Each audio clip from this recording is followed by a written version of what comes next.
샬롬 어린이 여러분, 한 주 동안도 잘 지냈나요? 2021년도 제자 아동복과는 제자 플랫폼이에요. 신학편에 대해서 배우고 있어요. 우리 아이들은 하나님의 사람이요 세상의 빛이라는 정체성을 가지고 살아가는 어린이가 되길 바래요. 그래서 영어로 God is people like old라고 그래요. 10월 단어는 제자의 삶, 일, 나와 친구에 대해서 배우고 있어요. 그래서 첫째 주에는 고린도 교회를 통해서 고린도전서 3장 16절 말씀을 통해서 너희는 하나님 성령인 것과 하나님 성령이 너희 안에 계시는 것을 알지 못하느냐 말씀을 통해서 우리가 말했어요. 그래서 고린도 교회에 4개의 많은 문제가 있어서 많은 문제가 있고 4개의 분파로 나눠졌다는 거. 베드로파, 바울파, 그리스도파, 아볼로파로 나눠졌을 때 그때 사도 바울이 고린도 교회 성도들의 너희가 하나님 성전인과 너희가 하나님의 성령이 너희 안에 계시는 것을 알지 못하느냐 말씀으로 전했던 거. 그 다음에 둘째 주에는 다니엘서 1장 8절 등에서 다니엘은 포로 시대에 바벨론 포로 잡혀가서 그곳에서 생활하면서 겪었던 일을 기록하고 있어요. 그래서 다니엘 1장 8절에 다니엘은 뜻을 정하여 왕의 음식과 포도주로 자기 몸을 더럽히지 않았다. 그 왕이 주는 음식은 우상에 드렸던 제물이기 때문에 그 제물을 먹지 않기로 다니엘과 세 친구들이 뜻을 정했던 거. 지난주에는 사도 바울과 바나바에 대해서 배웠죠. 바울과 바나바는 물과 기름 같은 성격이었지만 예수님 안에서 하나 되었다는 거. 그래서 오늘은 서로 도와주는 친구, 마가복음 2장 1절에서 12절 말씀, 중풍병자와 4명의 친구에 대해서 배울 거예요. 그래서 성경은 66권이에요. 그래서 구약은 39권, 신약은 27권이요 되어 있어요. 그래갖고 신약 성경 나눌 때 개관하겠습니다. 첫째, 복음서예요. 복음서 4권은 마태복음, 마가복음, 누가복음, 요한복음, 앞점 따서 마망누욕이라고 그래요. 4권. 그 다음에 역사서가 있어요. 역사서는 한 권이에요. 사도행전 한 권이에요. 그 다음에 서신서가 있어요. 편지 형식으로 써졌던 걸. 그래서 바울서신 13권, 바울서신 13권은 로마서, 고린도전후서, 갈라디아서, 데살로니가 전후서. 그래서 앞점 따서 롱고전후, 갈전후 6권 일반 서신. 그 다음에 감옥에서 썼던 4권, 에베소서, 빌립보서, 골로새서, 빌레몬서. 그래서 앞점 따서 에필골모이라고 하죠. 그 다음에 목회자들에게 보냈던 편지 3권 있어요. 디모데전서, 디모데후서, 디도서. 그래서 앞점 따서 딤저너티. 그 다음에 이제 공동서신 있어요. 공동서신은 히브리서만 저자가 누군지 모르고 나머지는 성경책과 저자가 같은 이름으로 기록된 책이죠. 그래서 8권 있어요. 그래서 히브리서, 야고보서, 베드로전서, 요한 1, 2, 3. 요한이 썼던 요한 1, 2, 3. 그 다음 유다가 썼던 유다서. 그래서 앞자만 따서 희약배전후, 요 1, 2, 3, 6. 8권 있어요. 그 다음에 마지막으로 묵시서요. 계시록 기록된 거. 그래서 요한계시록 한권, 계자. 앞자만 따서 계자. 맞죠? 그래서 신약 성경을 나눌 때 4개로 나눠져요. 그래서 첫 번째 복음서, 그 다음에 복음서 4권, 그 다음에 역사서 1권, 서신서 21권, 그 다음에 묵시서 1권으로 나눠졌다는 것을 알아두시기 바라요. 오늘은 믿음, 친구와 예수님을 이어준 달이라는 제목으로 하나님의 말씀 전할게요. 오늘 말씀 마가복음 2장 5절 말씀이요. 다 같이 읽겠습니다. 예수께서 그들의 믿음을 보시고 중풍병자에게 이르시되 작은 자여 내 제사함을 받았느냐 하시니. 마가복음 2장 5절 말씀. 아멘.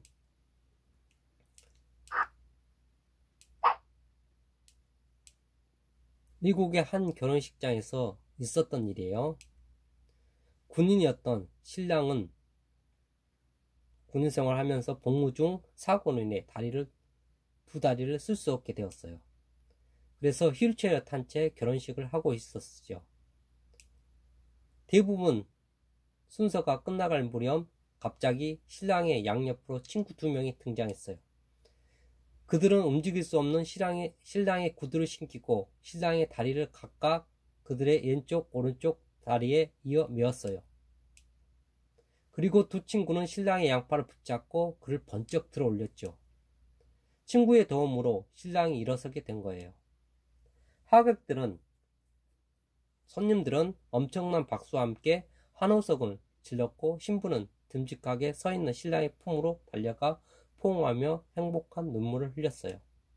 두 친구는 결혼식이 끝날 때까지 신랑의 두 다리가 되어 주었어요. 그들의 사랑과 우정은 전 세계의 많은 사람들에게 감동을 주었던 거예요.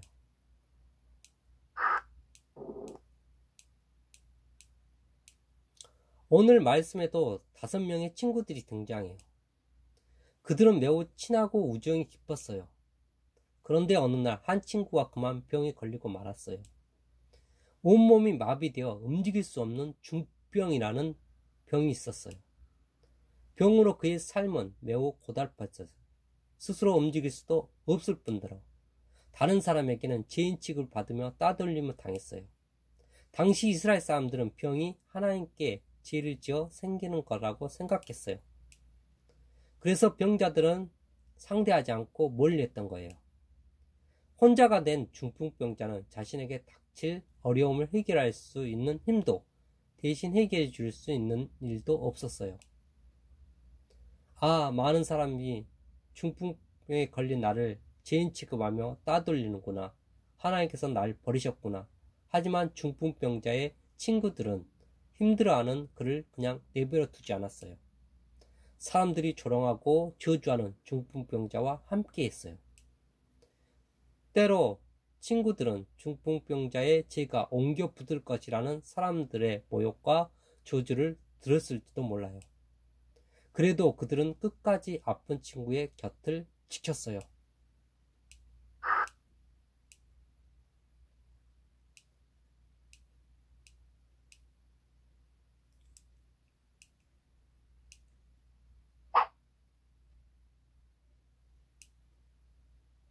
오늘 나오는 중풍병자를 고친 지역은 이 가버나움 지역이에요. 가버나움. 갈릴리, 이스라엘 지도는 여기 지중해가 있어요. 지중해가 있고, 그 다음에 이거 갈릴리가 있고, 요단강이 있고, 사해가 있어요. 이 갈릴리 지역에서 예수님이 사역을 하셨어요. 그래서 이 가버나움에서 오늘 중풍병자를 고친 사건이 일어났던 것이요. 예수님이 나사렛에서 생활했던 것이고, 예수님이 태어난 것은 베들레헴이고, 예루살렘은 이스라엘 성전이고요. 여리고성 여리고 있고요. 그 다음에 가나안 나사렛 있고, 이렇게 알아두시면 돼요. 넘어갈게요. 그래서 이 지도를 보면 이 갈릴리 바다고, 그 다음에 가버나움 회당, 여기서 예수님께서 말씀을 전하신 곳 유적지예요. 그 다음에 이제 베드로 집으로 추정되는 기독교회가 여기 있어요. 가버나움 회당 있고, 이렇게 하시면 되겠어요. 그런데 어느 날 네 친구는 예수님의 이름을 듣게 되었어요. 사람들의 병을 고쳐주신 예수님이 자신들의 마을인 가버나움에 찾아오셨다는 소식을 들었어요. 가버나움, 위로의 집이란 뜻을 가지고 있어요. 내 친구는 그 길로 중풍병자 친구를 찾아갔어요. 너 그 소식 들었어? 예수님이 지금 우리 마을에 오셨대. 너도 예수님 만나면 병을 고칠 수 있을지도 몰라. 예수님이 누군데? 못 고치는 병이 없는 분이래. 지금 온 마을 사람들이 온통 그분 이야기일 뿐이야. 그 이야기를 들은 중풍병자는 이내 풀이 죽었어요. 하지만 나는 혼자서는 꼼짝도 못하는 걸. 걱정 마, 우리가 있잖아. 친구들은 중풍병자가 누운 들것을 메고 예수님을 찾아갔어요. 예수님이 계신 집에는 이미 많은 사람들로 문 앞까지 북적거렸어요. 이대로라면 예수님 못 만날 수도 있겠다는 생각이 든 친구들은 머리를 맞대었어요. 그리고 고민 끝에 방법을 생각해냈어요.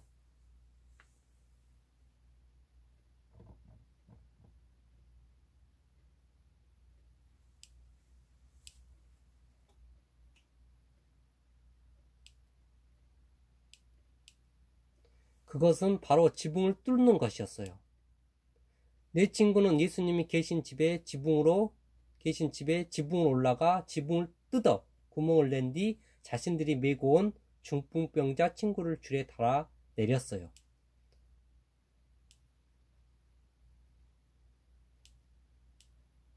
당시 이스라엘 사람들이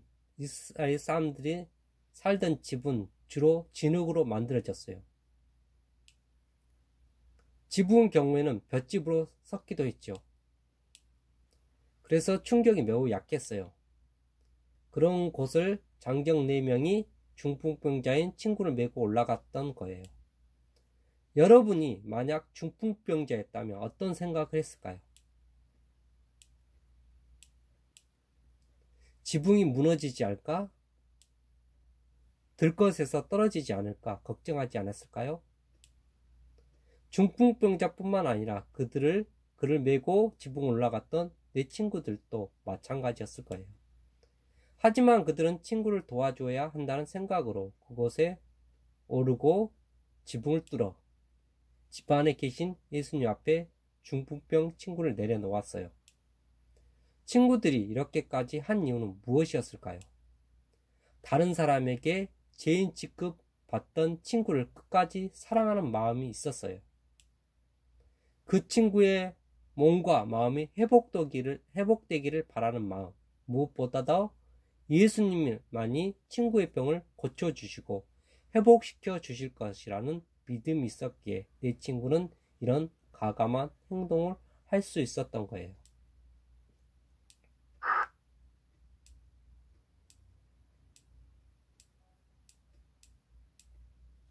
과연 예수님은 이들을 보시고 어떻게 하셨을까요? 그동안 예수님은 많은 병자들을 고치실 때마다 그들의 믿음을 확인하셨어요.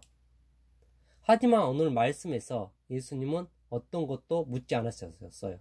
그저 친구들의 믿음을 보시고 중풍병자에게 말씀하셨죠. 작은 자여, 내 제사함을 받았느니라. 작은 자라는 것은 아무것도 할 수 없는, 오로지 하나님 은혜로만 치료함 받을 수 있다, 제사함 받을 수 있다는 것을 말하는 거예요. 예수님은 혼자서는 움직일 수 없는 중풍병자를 자신에게 데리고 온 친구들의 믿음을 보시고 중풍병자를 고쳐주신 거예요. 예수님이라면 반드시 병을 고쳐주실 거라는 믿음으로 예수님에게 중풍병자 친구를 데려온 그들의 모습을 예수님이 귀하게 여기셨던 거 아닐까요?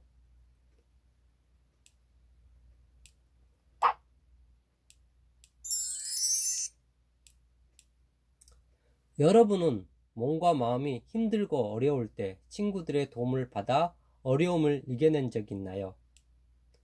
예수님은 어려움을 함께 이겨낼 친구들을 우리에게 보내주셨어요. 그리고 우리에게 어려움을 겪는 친구를 도와주라고 말씀하셨어요. 오늘 말씀 속 네 친구처럼 우리는 먼저 스스로 예수님에게 나아가지 못하는 친구들을 인도해 주어야 해요. 친구들은 어떻게 예수님에게로 인도할 수 있을까요? 무조건 교회 데리고 나오기만 하면 될까요? 먼저 친구의 이야기를 들어주고 잘할 수 있을 거라고 격려해 줘야 돼요. 하지만 무엇보다 중요한 것은 그 친구를 위해 하나님께 기도하는 거예요. 친구의 고민을 자세히 듣고 마음을 나눠주는 것도 중요하지만 그것을 실제로 해결해 줄 수 있는 하나님께 기도하는 것이 가장 중요해요. 몸이 아픈 친구, 마음이 아픈 친구들이 우리 곁에 있다면 이렇게 기도해 주세요. 하나님, 제 친구가 마음이 아파요. 제가 마음이 아픈 친구의 이야기를 들어줄 수 있고 몸이 아픈 친구를 도와줄 수는 있지만 그 병을 고쳐주실 분은 오직 예수님 뿐이에요. 예수님께서는 그 친구들의 그 중풍병자 친구의 병을 그 친구들의 믿음으로만 군 것이 아니라 그 중풍병자의 믿음과 4명의 친구를 그 4명의 중풍병자와 중풍병자의 친구들을 그 믿음 보고 하나님께서 치료해 주셨던 거예요. 믿음으로 기도드리니 그 친구의 몸 마음을 고쳐주세요. 내 친구의 믿음을 보시고 중풍병자를 고쳐주신 예수님은 마찬가지로 친구를 향한 우리의 기도를 반드시 들어주셔요. 그리고 우리의 믿음을 보시고 아픈 친구를 찾아가 고쳐주세요. 오늘 말씀을 기억하며 믿음으로 친구를 도와주는 예수님의 제자가 되기를 바라요. 기도하겠습니다. 사랑이 많으신 하나님 아버지, 은혜와 사랑을 진심으로 감사드립니다. 오늘 중풍병자와 중풍병자 친구들이 함께 그 중풍병자 친구를 위해서 친구들이 예수님께 데려갔을 때 예수님께서 그 중풍병자와 친구들의 믿음을 보시고 그 예수님께서는 바로 병을 고쳐주신 것이 아니라 내 제사함을 받으라고 말씀하셨습니다. 하나님께서는 먼저 우리가 죄의 문제를 해결하기 원하십니다. 아버지, 우리가 제사함을 받고 아버지 질병도 질병 해결받는 귀한 우리 어린이들이 다 되게 하여 주옵소서. 아버지, 죄 가운데 가지 않도록 하여 주옵시고, 하나님, 우리가 예수님만이 죄를 우리를 사해 주는 것을 알게 하여 주옵소서. 예수님 만남으로 모든 질병과 모든 제사함을 받는 은혜가 있게 하여 주시옵소서. 아버지, 중풍병자 친구들이 아버지와 중풍병자를 데려왔던 것 같이 우리 친구들이 예수님을 모르는 친구들에게 예수님을 전할 수 있도록 인도하여 주옵시고, 아버지와 많은 어려움 가운데 있는 친구들을 도와줄 수 있는 우리 어린이들이 다 되게 하여 주옵소서. 한 주 동안도 지켜보아 할 겁니다며 예수 그리스도 이름으로 감사하며 기도드리옵나이다. 아멘.